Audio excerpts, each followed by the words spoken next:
మన రాష్ట్ర ముఖ్యమంత్రికి జనరల్ గా డాక్టరేట్లు పిహెచ్డీలు ఇస్తుంటారు. ఎవరైతే అద్భుతంగా రీసెర్చ్ చేసి బాగా పనిచేస్తే గౌరవ డాక్టరేట్లు ఇస్తుంటారు. బాగా చదివితే పిహెచ్డీలు ఇస్తారు. ఈ అబద్దాలు ఆడడంలో రాష్ట్ర ముఖ్యమంత్రి రేవంత్ రెడ్డికి డబుల్ పిహెచ్డీ ఇవ్వచ్చు, డాక్టరేట్ ఇవ్వచ్చు. అబద్దాలను కూడా పట్టబగలు నిర్భయంగా మాట్లాడుతుంటాడు ఆయన. గోబల్స్ ప్రచారం చేస్తుంటాడు.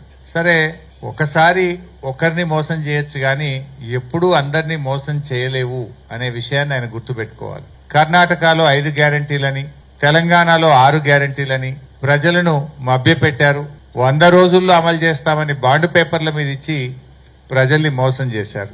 అదే మోసాన్ని మహారాష్ట్రలో చేయాలనుకున్నారు.